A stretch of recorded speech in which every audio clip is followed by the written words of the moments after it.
아, 오늘도 뭐하지?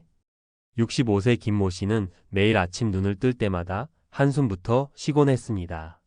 퇴직만 하면 세상이 활짝 열릴 줄 알았는데 막상 회사 생활을 마무리하고 나니 남은 건 허무한 뿐이었습니다. 그토록 싫었던 회식도 힘들었던 출근길도 이제 와서 생각해보면 다 삶의 일부였더군요. 가장 괴로웠던 건 아무도 나를 찾지 않고 나도 갈 데가 없다는 사실이었습니다. 그 공허함은 상상 이상이었습니다. 몸은 멀쩡한데 마음이 무너졌어요. 아내는 그냥 좀 쉬어. 평생 고생했잖아 라고 말했지만 쉬는 게 이렇게 괴로운 일일 줄 누가 알았겠습니까? 텅 빈 거실, 조용한 하루, 특별한 약속 하나 없는 시간들이 반복되면서 김 씨는 마치 투명 인간이 된 기분이 들었습니다. 이런 이야기는 결코 김 씨만의 일이 아닙니다. 퇴직 후 갑작스러운 무의의 시간에 적응하지 못하고 고통을 호소하는 60대들이 해마다 늘고 있습니다. 통계청에 따르면 최근 60대의 재취업률은 계속 증가하고 있으며 그 이유 중 가장 많은 응답이 경제적 이유보다 할 일이 없어서였습니다. 일이라는 게 단순히 돈을 벌기 위한 수단이 아니라 존재감과 생활 리듬을 만들어주는 것이었음을 많은 사람들이 은퇴 후에야 깨닫는 거죠. 첫 번째 사례는 66세의 전직 건설회사 부장 출신인 이모 씨입니다. 처음엔 너무 좋았어요. 아침에 일어나서 커피도 천천히 마시고 운동도 하고 책도 보고. 근데 그게 딱 한 달이더군요. 어느 순간엔가 거울 속 내 모습이 너무 낯설게 느껴졌어요. 내가 지금 뭐 하고 있는 거지? 그런 생각이 꼬리를 물었죠. 이 씨는 이후 지역 도서관 자원봉사부터 시작해 현재는 시니어 대상 안전교육 강사로 활동 중입니다. 그는 작은 일이지만 누군가에게 도움을 줄 수 있고 내가 다시 사회의 일부라는 감각이 좋아요 라고 말합니다. 두 번째 사례는 대기업 인사팀 출신으로 65세에 은퇴한 장 모 씨입니다. 장 씨는 퇴직 후 심한 우울증을 겪었습니다. 직장에서는 언제나 누군가가 자신을 필요로 했고 후배들이 찾아와 조언을 구했는데 퇴직 후엔 그런 역할이 단숨에 사라졌죠. 가장 힘들었던 건 집에서조차 내가 쓸모 없어진 느낌이 드는 거였어요. 이후 그는 평소 관심 있었던 전기기술 자격증을 취득해 지금은 한 중소기업에서 파트타임으로 근무 중입니다. 출근한다고 하면 주변 사람들이 다들 놀라요. 하지만 저는 지금이 더 살아있는 느낌이에요. 아침에 알람 맞추고 일어나 출근하는 게 그렇게 행복할 수가 없어요. 세 번째는 자영업으로 30년을 일하다 퇴직한 여성 김모 씨입니다.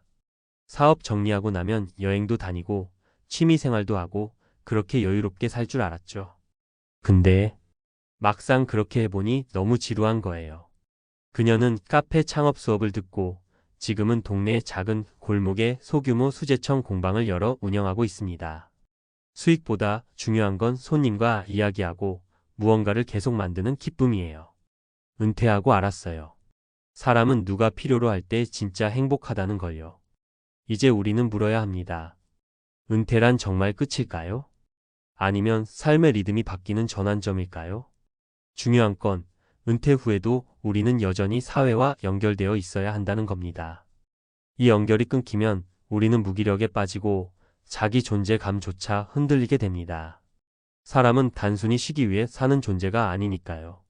무언가를 배우고 누군가에게 필요한 존재라는 걸 느끼는 것, 그게 바로 인간다운 삶의 본질입니다. 물론 돈도 중요하죠. 생활비도 필요하고 의료비도 준비해야 합니다. 하지만 그것만으로 충분하지 않습니다. 하루를 견디게 해주는 건 내가 왜 오늘 일어났는가라는 질문에 대한 답입니다. 그 답이 없는 삶은 아무리 편안해도 버티기 힘든 법이죠. 그래서 저는 이런 말씀을 꼭 드리고 싶습니다. 은퇴 전에 돈만 준비하지 마시고 시간을 어떻게 보낼지도 미리 설계하세요.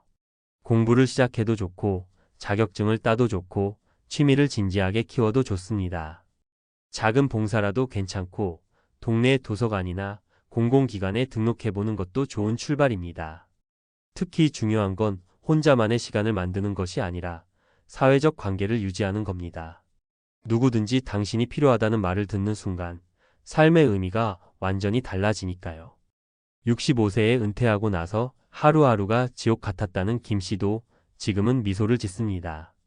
이제야 알았어요. 출근하는 게 얼마나 감사한 일이었는지. 그리고 지금도 내가 갈 곳이 있다는 게 얼마나 소중한지 말이죠. 당신도 혹시 퇴직을 앞두고 있나요? 그렇다면 오늘부터 준비하세요. 당신을 기다리는 두 번째 직업 혹은 두 번째 삶은 지금부터 만들어야 합니다. 일이 삶의 전부는 아니지만 일이 없는 삶은 공허해질 수 있습니다. 은퇴 후의 진짜 행복은 쉴 수 있음이 아니라 쉴 틈 없이 하고 싶은 일이 있다는 것입니다. 앞서 이야기했던 65세 은퇴자의 심리적 고통과 다시 일터를 선택한 사례들, 많은 분들이 고개를 끄덕이며 공감하셨을 겁니다. 이제부터는 이 내용을 바탕으로 실제 은퇴 후 일을 다시 시작하려는 분들 또는 무력감을 극복하고 싶은 분들께 도움이 될 실용적인 정보와 전략을 전문가적 시각에서 더 구체적으로 풀어드릴게요. 여전히 말투는 편하게, 하지만 내용은 깊이 있게 전해드리겠습니다. 1. 왜 은퇴 후 할 일 없음이 이렇게 고통스러울까? 이건 단순한 심심함의 문제가 아닙니다. 서울대학교 의과대학과 정신건강의학과 자료에 따르면 소속감과 일상 루틴의 붕괴는 우울감과 무기력증을 유발하는 주요 요인입니다. 실제로 은퇴 후 6개월 이내 우울감을 호소하는 비율은 일반 성인 대비 약 2.3배 높은 것으로 보고된 바 있습니다. 그도 그럴 것이 수십 년간 직장을 중심으로 움직이던 삶이 하루아침에 끊기면 나란 존재가 쓸모 없어진 것 같은 느낌에 빠지게 됩니다. 이걸 막으려면 의미 있는 활동을 통해 새로운 정체성을 구축하는 것이 필요합니다. 2. 은퇴 후 다시 일을 선택할 때 고려해야 할 핵심 3가지. 체력은 반드시 고려해야 합니다. 은퇴 직후 예전 같지 않다는 말을 많이 듣습니다. 하지만 자존심 상해도 현실을 인정하고 시작해야 오래 갑니다. 하루 8시간 정규직보다 주 34일 근무 혹은 오전 타임만 하는 파트타임을 권장합니다. 67세 남성, 학교 앞 아동안전지도사 활동 오전 2시간 근무, 월 45만원. 64세 여성, 도서관 정리 아르바이트 주 3일 근무, 하루 4시간, 월 52만원. 직업 선택 시 내가 잘할 수 있는 일이 아니라 내가 덜 힘들고 지속할 수 있는 일을 선택하세요. 너무 의미만 따지다 보면 몸이 버티질 못합니다. 예전 커리어를 억지로 살리는 것보다 새로운 형태의 가볍지만 반복 가능한 일이 더 지속 가능합니다. 특히 공공일자리, 시니어 일자리 센터를 적극적으로 활용하세요. 소득보다는 리듬 회복을 1순위로 두세요.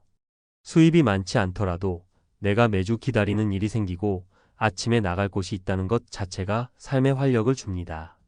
이것이 우울증, 무기력감, 고독사 예방에 가장 효과적인 전략이라는 게 정신건강 전문가들의 공통된 견해입니다. 3. 실제 활용 가능한 일자리 정보와 접근 팁. 시니어 인턴십 앤드 공공근로 참여하기. 보건복지부와 고용노동부 산하 노인 일자리 센터 각 시군구마다 있음에서 운영. 참여 자격 보통 만 60세 이상, 기초연금 수급자 우선 선발. 예산에 따라 달라지지만 보통 월 30만 70만원 수당 제공. 추천 활동 예시. 지역 초등학교 교통안전 지도. 공공기관 실내 환경 정비. 지역 전통시장 주변 정리 지원 등. 민간 일자리 찾을 땐 이런 키워드를 활용하세요. 구인 플랫폼에서 아래 키워드로 검색하면 비교적 연령 제한이 낮습니다. 시니어 가능, 60세 이상 가능, 파트타임 오전, 간단 업무. 또는 자플래닛 시니어, 인크루트 실버존, 워크넷 노인 일자리 등 시니어 전용 플랫폼도 늘고 있으니 활용해보세요. 자격증 하나만 있어도 폭이 달라집니다. 특히 65세 이후에도 수요가 꾸준한 자격증 몇 가지를 소개하자면 경비지도사, 일반 경비원 2주 교육 신체검사로 취득 가능, 시급 9,000-12,000원. 요양보호사 240시간 교육 수요 지속 증가. 전기기능사, 소방안전관리자, 2급 건물관리 업무 가능, 남성 은퇴자에게 특히 추천. 4. 주의사항 이건 꼭 피하세요. 한 방으로 성공하려는 시도는 위험합니다. 은퇴 직후 사업, 주식, 부동산 등으로 한 번에 크게 벌어보려는 분들이 많습니다. 하지만 통계적으로 은퇴 후 3년 내 창업자의 80%는 폐업합니다. 새로운 투자나 창업은 여유자금 범위 내에서 실험 삼아 작게 시작하세요. 자존심 때문에 무료 활동을 피하지 마세요. 사람들은 생각보다 나를 신경 쓰지 않습니다. 작은 자원봉사나 활동도 의미 있고 나중에 유급 활동으로 연결되기도 합니다. 가족이 권유하는 일이라고 무조건 따라가지 마세요. 가족이 시킨 일은 내일이 아닐 수 있습니다. 억지로 도와주는 역할이 되면 금세 지칩니다. 오히려 스스로 선택한 일, 흥미있는 일이어야 오래갑니다. 결론 일은 생계만을 위한 것이 아니다. 65세 이후의 삶에서 일은 단순한 생계 수단이 아닙니다. 그것은 나라는 사람의 정체성을 다시 세우는 도구입니다. 이를 통해 존재감을 느끼고 리듬을 되찾고 자존감을 회복하게 됩니다. 그러니 지금 이 글을 읽고 계신 60대 여러분, 혹은 그 이전의 분들이시라면 이제는 일을 하지 않아도 되는 삶을 꿈꾸기보다 내가 하고 싶은 일을 계속할 수 있는 삶을 준비해 보세요. 그게 바로 진짜 의미 있는 은퇴 준비입니다.